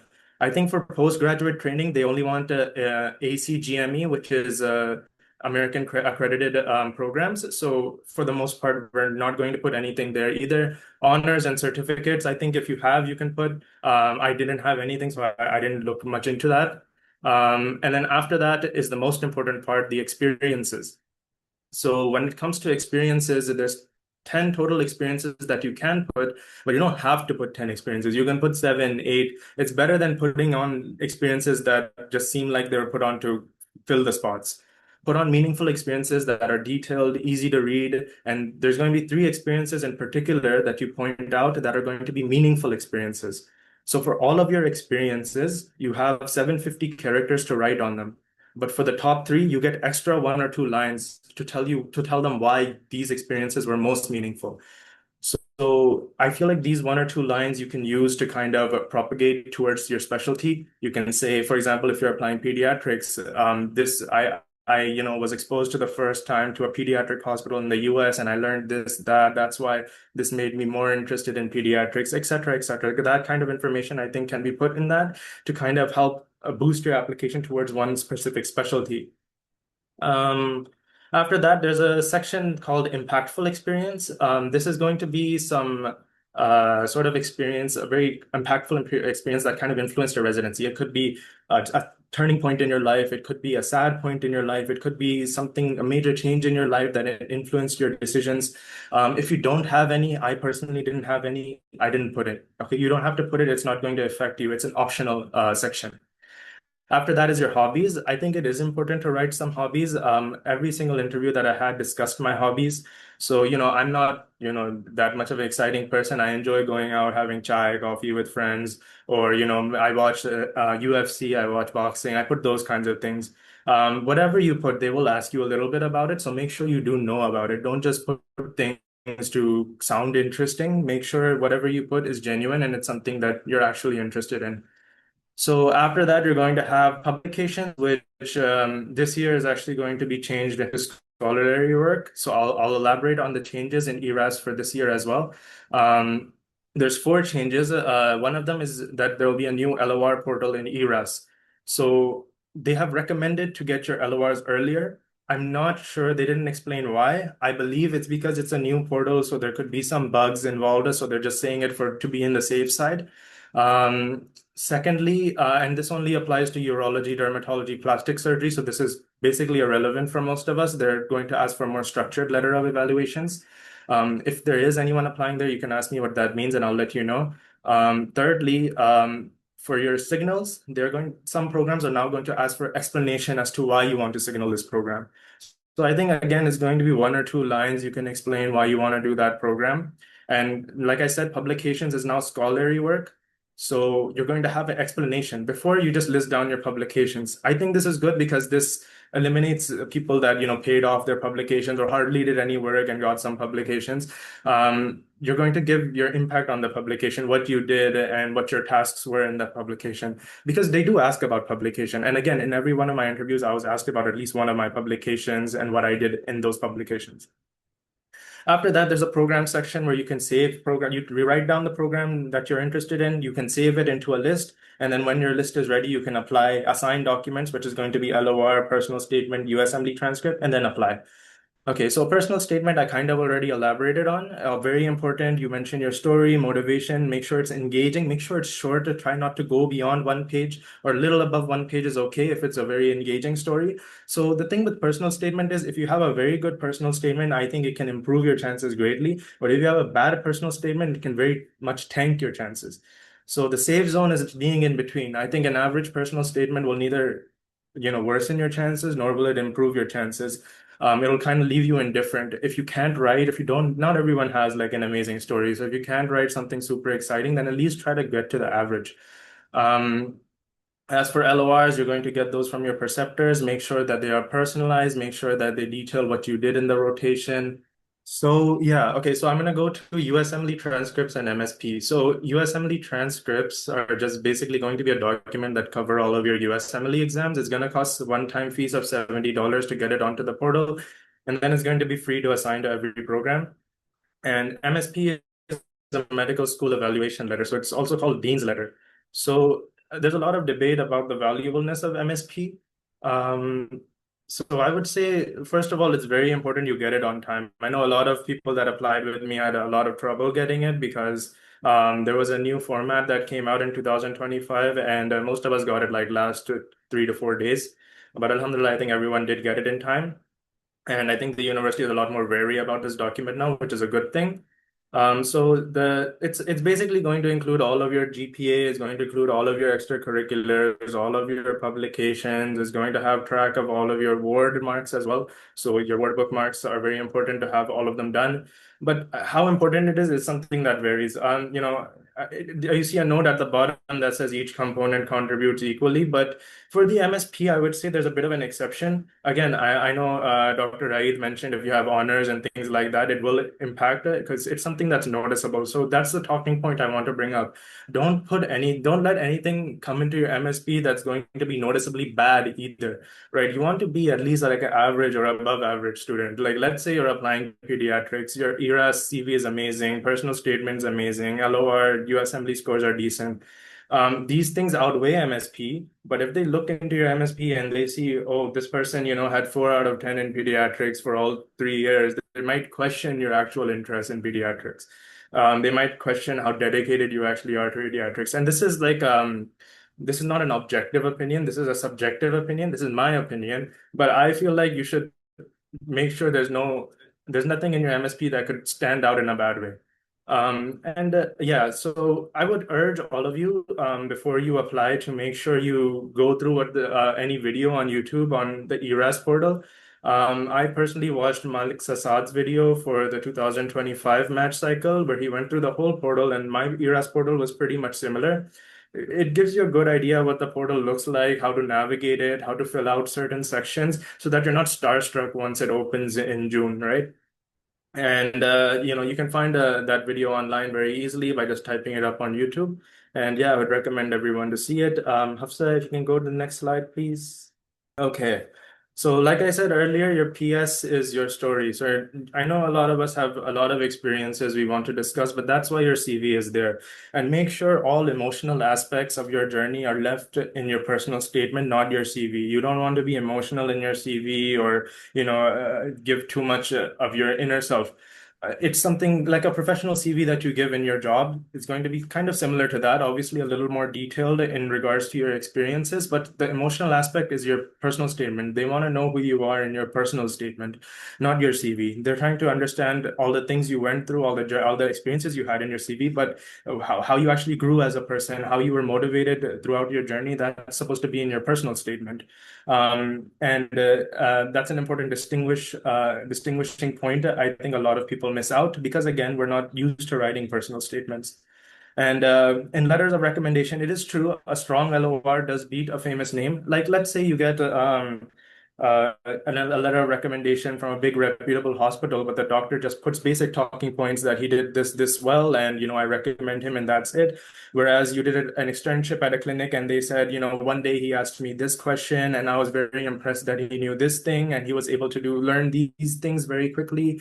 And he engaged in conversations with this member of the team and that member of the team. That LOR is going to tell more about you. But ideally, you want the best of both worlds. So do try to get a good LOR from a somewhat reputable institution. It's very hard and sometimes expensive to get in famous names, but there are several programs that are IMG friendly that have residency programs that you can get rotations in. And yeah, the relationship with the writer is very important. It's important that they genuinely trust you. They genuinely think that you are a good candidate. So be on time in your rotations. Leave late. Come early. Ask as many questions. One thing that's very important is to ask any and every question that comes into your mind. It's better to ask a silly question and understand something than to just act like you know everything and not ask at all. For example, when I was doing a rotation in palliative care, there was a specific term called PPS, Palliative Performance Score or Scale, in which they give you a percentage based on how well you're doing. So 80% is like very like decent, 100% is like perfect, 40% is doing pretty bad. But everyone was using that like common terminology. They were speaking with each other on it, but I didn't understand what that meant. As an outsider, it feels weird that, you're asking about a terminology that everyone is using normally in day-to-day routine, but it's better if you don't know something that you ask it. So I asked them, I told them, palliative care is something that I'm not really familiar with. And it's true, in Pakistan, there's not that much palliative kind of care, right? Institutions or anything like that. They told me, and they're understanding of it, and they do understand that healthcare differs between different regions. They won't be judgmental on it. So ask whatever question comes to mind, ask meaningful questions, and make them feel like you genuinely are here to learn. And yeah, that's the main part of that. Hafsa, if you can go to the next slide, please. Okay, so for the interview, it is very important. Personally, I only had 3 interviews, right? And I was able to match in 3 interviews. So I feel like a lot of that came from my interview performance. While you do want to, kind of sit upright, be professional, have a smile and all that, at the same time, you don't want to come off as someone that you're not. You want to be yourself, elaborate genuinely on your own goals. For example, I'm not trying to bash on any applicant, but when I was doing my first interview, there were certain students. So the first section was kind of a panel. It had the whole faculty and it had all the applicants as well. And the program director was talking, and in everything that she was saying, there were some applicants that, were giving different expressions like, like, wow, like this, that. I feel like that comes off as a performative thing. You should just smile, nod your head, act professional, but no reason to give overly expressive, expressions or jump out of your seat or anything like that. Be yourself in your interviews because they want to work with someone that they genuinely feel like they know, they understand who you are as a person. Similarly, like let's say you're interviewing with a sports medicine specialist and they ask you what do you want to do, and you're there like, oh, I'm thinking about doing sports medicine, whereas in reality you want to do outpatient. They're going to be able to read through that, right? So just be like, I just want to be an outpatient family physician at the moment, but I'm open to, different avenues, and I'm sure I'll learn about different specialties while I'm in residency. But as I currently stand, I just want to do that. So honesty is going to come a long way for you. Making sure you're clear in what you say. Let the other person speak just as much as you. Don't give long answers that go for on and on, saying the same thing over and over again. For this, it's important that you practice with other people, right? And I would say practice with different kinds of people and people that will be honest with you and critique you. So that could be a friend, that could be a different resident, that could be a senior physician. And I think it's good if you take different people because you're going to have different people in your interview. You're not going to be as nervous with the resident as you will with the program director. Similarly, you might be less nervous when you're interviewing with your friend than you will with like a senior physician or a senior resident. So I think these things are important, and yeah, the program is going to hire people that they are willing to work with for 3 years. So make sure you give off a good impression.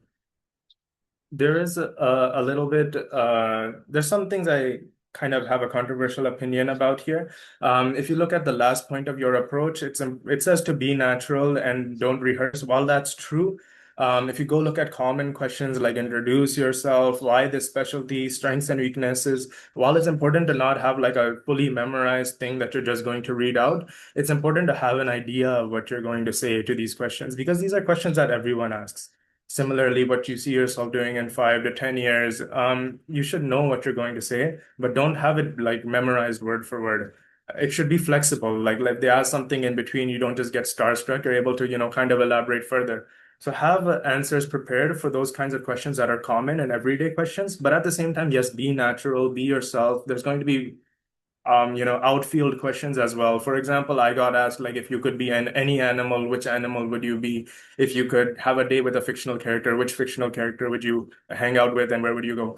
So these kinds of questions they ask as well. So it is important to have your own personality in tune and be natural in those situations. But there are certain questions that everyone asks that you should have an idea what you're going to say with. And yes, like I said, when it comes to recording yourself, if you don't have anyone or someone isn't able to arrange a time to kind of record with you, then yes, you can reach out to, record, you can kind of record yourself, but I prefer that you kind of find someone to talk with. It could be a family member, it could be a friend, anyone that you trust that will genuinely tell you that, you're speaking too much or you're moving around too much or what you're saying doesn't make sense or you repeat yourself over and over again. For the final overview, just putting everything together. All right. So, of course, it starts with your CV and your US clinical experiences. So that includes, your rotations, it includes your publications, it includes your scores, your USMLE performances, and it includes your extracurriculars, and it also includes, how you document those experiences so that you can plug it onto your ERAS. ERAS, obviously the most important, the low and behold of the whole application. That's where you're going to write on all your experiences. And again, I'm going to emphasize this, that it's not a one-time thing, that you just write your experiences, write your personal statement, dish it onto your application, and you're good to go. This takes constant repetition, constant reviewing. Every day, open your ERAS, go through it. You're going to find a word that you feel sounds weird. You're going to find a sentence that you think doesn't fit well. You're going to find an experience point that you think should be replaced. It happens every day, believe me. Even if you think you had like a perfect ERAS CV, if you go through it over and over again, I'm sure you'll find something. Similarly, with your personal statement, have someone review it over and over again, review it yourself over and over again, get different opinions on it, ask them if they found it was interesting. And again, you'll find different things throughout that document that you want to change over and over again through and through. And then comes your interviews. This is also very important. Obviously, be yourself, be professional, sit up straight, smile, have a good knowledge of your growth as a physician, be able to elaborate on why you want to take that specialty, the basic questions you want to have an idea what you're going to say, but be ready for kind of off-field questions as well, be able to kind of express yourself. And finally comes the match. So every interviewer, every program that interviews you is going to have a list of ranked applicants. And similarly, you're going to rank the programs that you interviewed at. So I know there was a question about the ranking process, so I'm just going to elaborate on how that works as well. So the rank looks at your list first, okay? So let's say I'm applicant, my name is Sabeeh, right? I put program A on first and program B on second and program C on third. So what it's going to do is going to it's going to look at program A and see if I'm cutting their rank list first. If I'm not making it into their rank, then it's going to go to program B and see if I'm making it into their rank. And then it's going to go to program C and see if I'm going to make it in their rank. So it sees my list first. Obviously, when it's going through the rank in the program, like let's say a program has 10 seats. And they want to fill those 10 seats, but when they got to 10, they found out that number 2 ranked another program above them. Number 3 ranked another program above them. Then those 2 and 3, they'll go to the different program, and then their list will go further down. They'll go to 11, 12, 13, 14. That way the list goes longer than the number of seats that they actually have. So that's how the ranking works. It's going to favor the applicant. So yeah, of course, you want to be consistent and you want to focus on your own journey, but also, I think healthy comparison is important. It's okay to be motivated by someone. You see someone else is putting in good work, is constantly working on their application. It's important to kind of get motivation from that. Ask them, it's important to realize your connections don't start from when you leave your university to do clinical electives. Your connections start from within your own institute. There's several applicants applying for US clinical experiences. For now, this cycle, I think we had somewhere like 80 to 100 people applying probably. If I use the statistic of 50% people match, then that would mean we had around 100 applicants, right? So, it's important to reach out, find out where they're rotating, ask them how they studied, ask them, what struggles they dealt with, and you're going to learn a lot from that.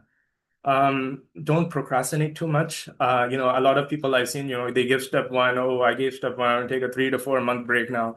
Take 1 to 2 weeks off, but then slowly get back into the habit of working on your application again. Especially if you want to apply early, that's something that you unfortunately have to sacrifice a little bit. And of course, everyone's going to have their own ups and downs. Someone's going to have a visa rejection. Someone's not going to find good US clinical experiences. Someone's just not going to have researches. It's important to understand everyone has, ups and downs. No one's application is perfect, but just keep, giving it your best. Not to put anyone down here, but the match, like the percentage in terms of how many people match is 54% approximately for visa requiring IMGs, which means that in the first cycle, for all of you, like everyone collectively, first cycle, half of you won't match. I know that sounds demotivating, but that doesn't mean you won't match at all. You have to keep trying. I know there's a financial limitation. I know for some people there's a geographic limitation, especially nowadays. But keep trying, do your researches, find more clinical experiences, do telerotations if you can travel. Keep working on your application. Everyone matches eventually. Okay, everyone will match eventually. All right, yeah, that's about it. So I want to give this time to you guys to ask whatever questions you have, and I'll try to answer to the best of my abilities. Thank you, Dr. Sabeeh. You guys can ask questions in the chat box and Dr. Sabeeh can respond. Okay, so for me personally, I started studying for step one like properly. Like I did some sketchy and BNB and stuff towards after my second year profs, but I started studying for step one when I was in third year. That's when I bought UWorld. And I took my step one exam in fourth year and I took my step two exam in fifth year. Okay, so that's a good question. If you want to apply family medicine, some things you can do is first, obviously, rotate in family clinics, get your LORs from board certified family physicians. Actually, when you go through the list of programs and open their websites, you'll find that a lot of programs say that at least one of your LORs should be from family physicians. Secondly, what you can do is have a genuine story in your personal statement. For example, in Pakistan, if you go to JPMC, you'll find so many patients with diabetic foot going through amputations, advanced heart failure, et cetera, et cetera. All of these are prevented through longitudinal care. People abroad, they'll have a family physician that's constantly looking over their sugar levels, that's constantly looking over their lipid profile, et cetera, et cetera. And you kind of have to relate that, these things are missing. And I feel like this is why we have so many patients with this issue over here. Just make a story is what I'm trying to say, that it kind of emphasizes why you pursued family medicine. And also in your ERAS CV, the experiences section, that is an uneditable section. After it's submitted, you cannot edit it. So if you include things like family medicine, primary care in that section, they will know that this person actually wanted to do it because they put it in their CV and they cannot change it. Another thing is get your LOR writers to write, this person is applying for your family medicine residency program. That's going to help as well. And yeah, those are some things you can do. If you want more information, I'm just going to leave my email over here so you guys can ask me whatever you want. So for house job completion, okay, so this is an interesting topic. I personally didn't do it. So the thing with house job is if you're not doing house job, understand that if you don't match, which is very possible, there is going to be a very tough emotional aspect for it, right? You're going to be doing house job late if you do it. A lot of your batchmates are going to be done with house job.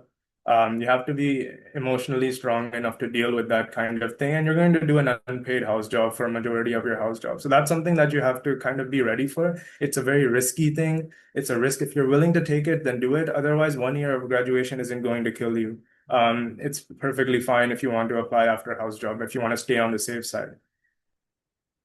So how many FM programs are IMG friendly and how many US clinical experiences required for FM application? Okay, so there's a lot of FM programs that are IMG friendly. I think you can easily find 200 to 300. It depends on how much you want to apply to, first of all, and it depends on your own CV. So you have to go through your list of programs and see, kind of make a short list of how many programs suit your credentials. Some programs are going to ask for recent year of graduate. Some programs are going to ask for this much clinical experience in the US, et cetera, et cetera. So you kind of have to screen out based on that. There's a lot of programs that have, IMGs in them because look, the US cannot fill out their programs without IMGs. It's just not possible. They don't have enough medical schools dishing out medical graduates to fill out their program. So there's always going to be a room for IMGs. You just have to be proactive and find your list. I personally applied to 128 programs. And for US clinical experiences, look, you need 3 LORs, okay? You need 3 letters of recommendations. Some people get 3 letters of recommendations from only one US clinical experience. Some people get it from 2. The more US clinical experiences you have, obviously, the better it is. But try to get at least 2 to 3 with 3 LORs. Yeah, I am US clinical experiences do help for FM. Because look, when you're in your intern year and when you're in residency in general, you're working in a hospital. So you have to have inpatient knowledge. So having an internal medicine rotation is very impactful and it will help your application. It will show that you're ready to work in a hospital. You have seen what it's like to work in a hospital, but at the same time, they do want to see your interest in family medicine. So do accompany that with at least 1, or if you can, 2 board certified family physicians.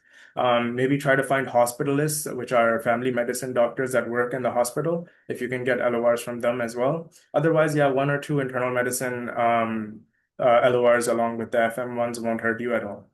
So for Iman, I didn't actually apply after house job. I didn't do house job. I never joined house job. So I applied right after I graduated. So no, I went to do my rotations right after I graduated, and then I applied. I came back and was going to join a house job pretty late, actually, like a few months ago, but Alhamdulillah, I matched and I didn't need to do that. And I did my rotations after I graduated. I didn't do it during medical school. So, Jay, so the specialties that you mentioned, internal medicine, pediatrics, family medicine, those unfortunately are the main specialties for international medical graduates. But I know there's pathology, but I don't think that's a very clinical kind of specialty. So I don't have that much information on it, to be honest.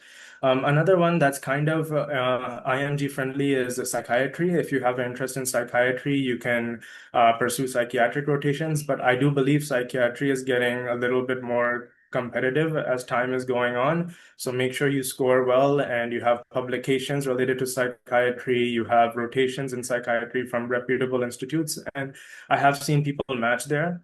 Besides that, there's not much. You'll see one-off students matching into anesthesiology, some people matching into prelim surgery, but that requires a lot of work on their end, including like scores, doing things like research electives, research fellowships and stuff like that. So potentially you can match in other places, but the main are those 3. The main pillars for IMGs are definitely internal medicine, pediatrics, and family medicine. For Kanwal Zera, yes, I did give step 3. After applying, I gave it in December. So the application cycle ended in February and I took my step 3 in December. So what I did was you can update it on ERAS anytime, but what I did was I also emailed the programs I interviewed at. I emailed the program coordinator that, I have given step 3 and I let them know that I updated it in my ERAS. I'm not sure if they saw it or not. I didn't get any update from their end, but I think it's good to get it done if you can. Were you a visa requiring candidate with doing house job, explaining the gap between your grad? Yeah, of course. So yes, I am a visa requiring candidate. And yes, house job does explain the gap because house job is a clinical experience, right? If you're doing something clinical in between, and you can even say like it's mandatory for us to get a permanent license, we have to do house job. It's a perfectly fine explanation. In fact, in one of my interviews, they even asked me, did you do your 1-year intern year after your medical school? And I told them, no, I just wanted more experience in family practice. So I came over here and started doing that. But yeah, it's perfectly fine explanation. Certain graduates in India, for example, they don't even get their degree unless they do house jobs. So, okay, so I got to know about certain questions that students had when they were asked by the members of IMIG. So I'm going to go through those. First is, how did you approach US clinical electives and can we get a match without it?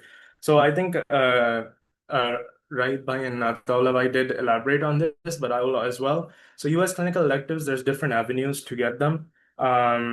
You can opt to ask fellow batchmates, reach out to family members. Again, like the others said, they don't have to be someone working in healthcare. You can ask your uncle that works in like tech industry, or ask of an engineer cousin that works in the US. Everyone has contacts. Maybe they know a doctor that works in a clinic, or maybe they know a doctor that works in a hospital. So ask them if they know anyone, and maybe they can try to help you out.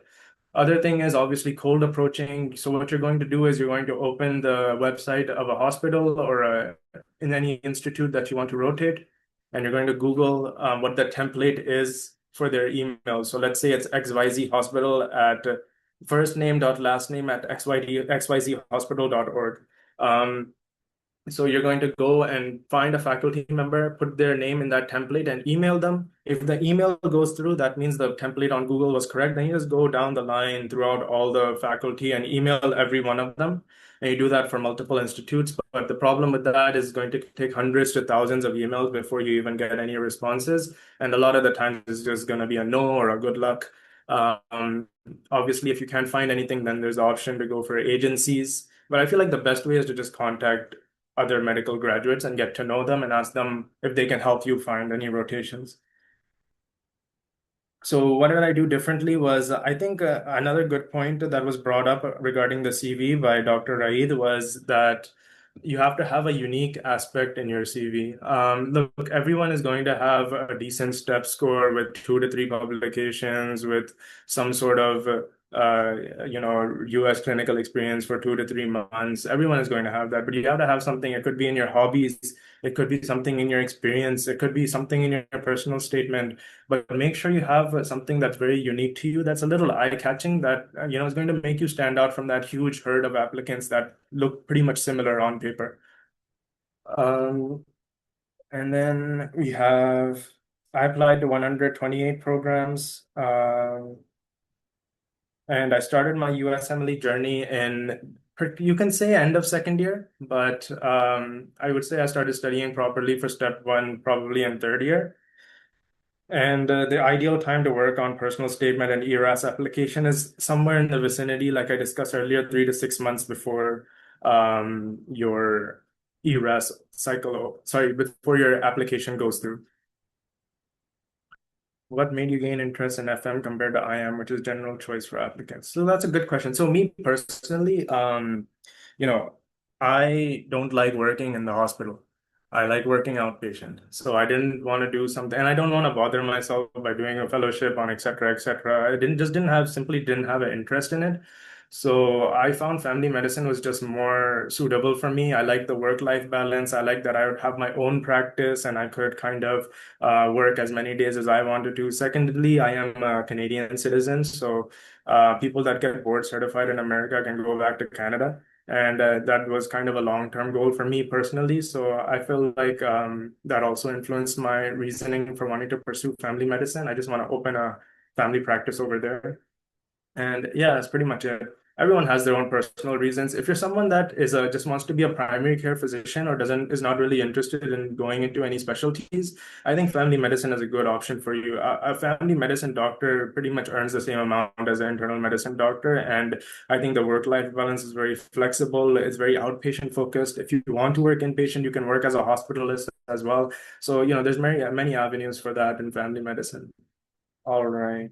So for visa, it's a bit different for me. Canada and US are bordering countries, so it's a little easier to travel between the countries for visit visas. But